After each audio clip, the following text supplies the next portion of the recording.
What's up, guys? Welcome back to my channel. Today's video is another episode of New Release Review where I'm going to give you my thoughts and opinions about Heat, Red Dawn, and also Doom.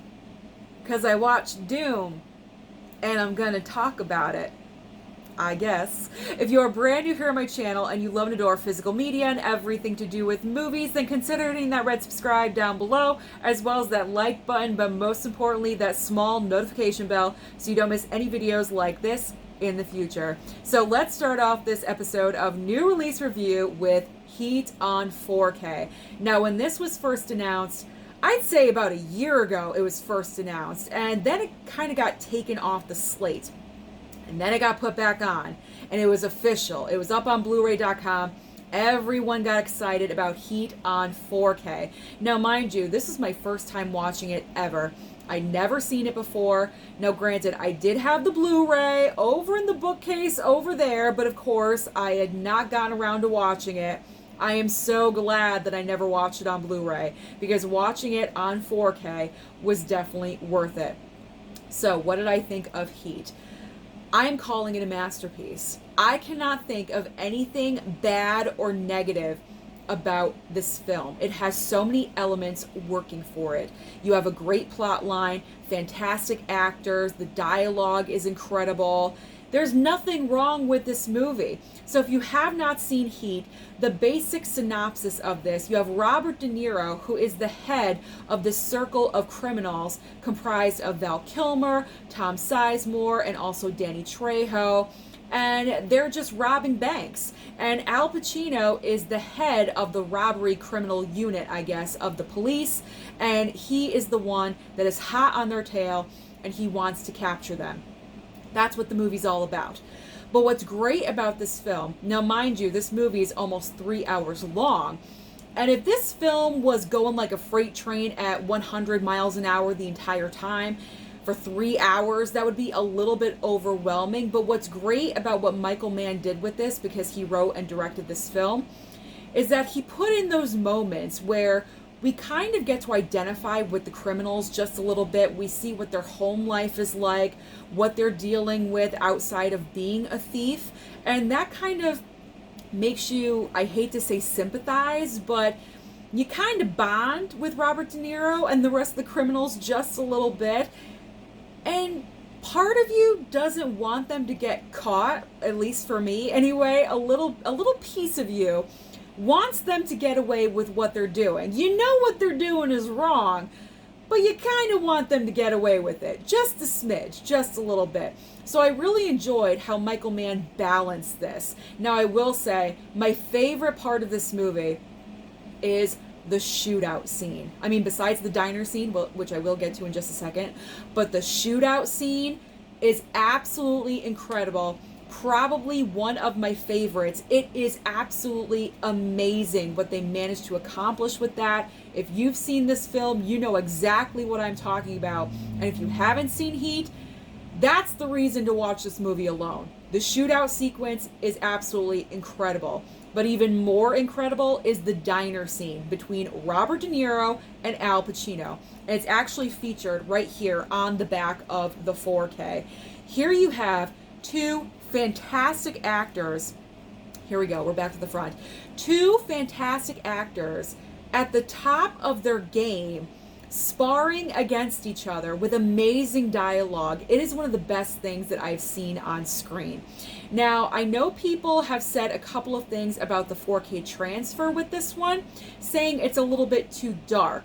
Now, for me, I didn't mind it. It is a little dark at some points in the film, but I gotta be honest, I did not mind it. I thought it went well with the tone and the vibe of the film. So I really don't think it went against the movie. It just enhanced the movie. So do I recommend Heat on 4K? I think you know by now. Yes, I do. Pick this up, slipcover or steelbook. I guarantee you will enjoy this film. This is cinema. Okay, let's move on. I just felt like saying that. Let's move on to Red Dawn. Now, I have never seen the original Red Dawn either. I had only seen the crappy remake with Chris Hemsworth. And I say crappy because everyone calls it crappy. So I guess I'll call it crappy too.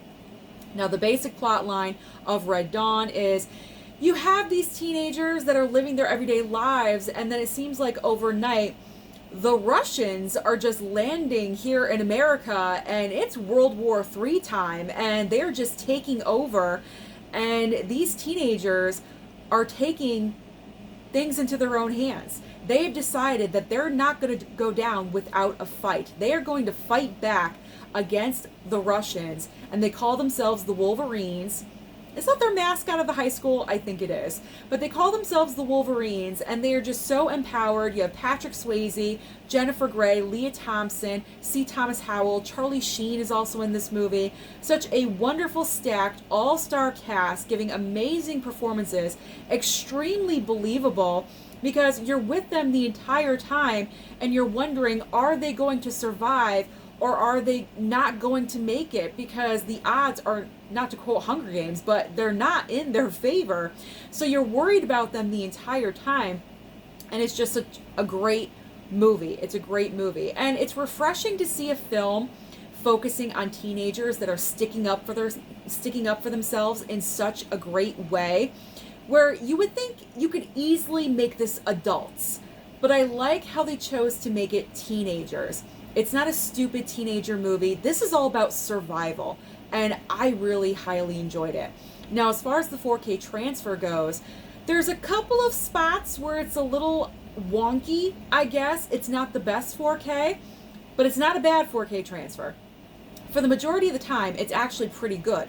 The best part of the 4K transfer is when they're in the woods, which is kind of, I'd say 50% of the time.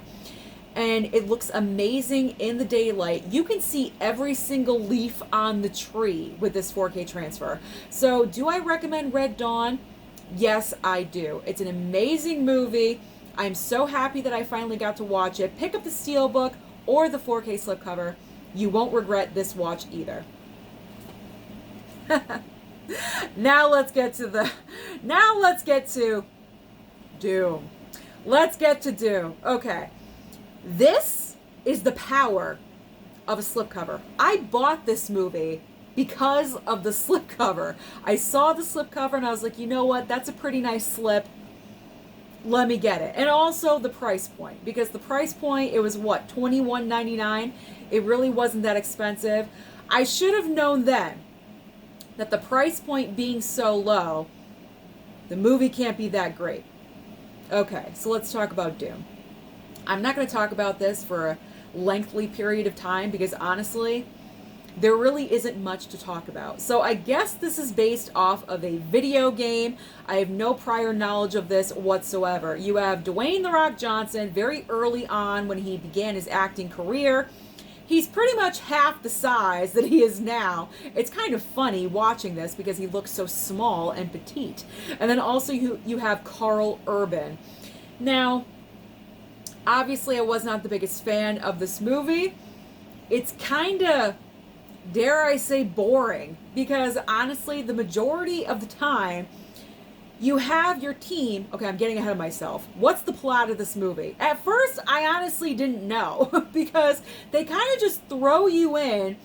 And they, I guess, assume you've played the video game, so you know what's up, you know what's going on with this film already. I didn't, because I've never played the video game. So I tried to concentrate and understand, okay, this is what's happening. Pretty much, we have this, station on Mars, and they're doing experiments, and things are going horribly wrong. So you have, The Rock and Carl Urban, this, team, rescue team, I guess. They get called in, they gotta go to Mars, and they got to rectify the situation. That's pretty much the plot line, the basic plot line of Doom.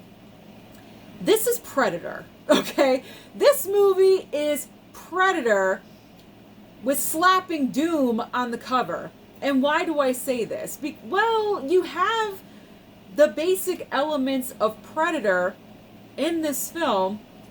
Granted, you do have some zombies and monster situation going on, and they're all over the place. They don't look like Predator, but some of the dialogue that's in this film is word for word from Predator. It's actually kind of disturbing. How did they get away with that? How did they get away with it and not have a copyright violation or something like that, because it's pretty much copying Predator. And also, there's really no action in this film. I mean, there is a little bit. Towards the end is where the majority of the action is. But throughout the middle of the movie, the team that's supposed to go there and solve the situation, they're just walking around with their guns and going around corners like this, going around corners like that. That's all they're doing. They're not really doing much in this movie. I don't know why it's called Doom. Should have been called Boring, because that's what it was. I was kind of in and out of sleep watching this. I woke up during the end credits and I was like, shit, so let me go back. I rewound to like an exciting part of the film where Dwayne Johnson turns and he's fighting with Carl Urban. Okay, so that was fun. That was interesting. But overall, I do not recommend this. It's going to go upside down. I do not recommend that you buy this. I regret buying this. I should not have picked this up. Don't buy something just because of the slipcover. I know it's probably the first time I'm ever going to say this, but this slipcover, man, it really misled me in the wrong direction. So Doom, we're just going to go like that. I was not thrilled with Doom. I don't know the next time I'm going to watch it. We'll see. But pick up Heat, pick up Red Dawn, and avoid Doom at all costs. So that is my new release review about those 3 movies. Let me know down below, have you been watching any of those movies lately? What are your opinions about these films? Don't forget to like and subscribe before you leave, and I'll see you next time.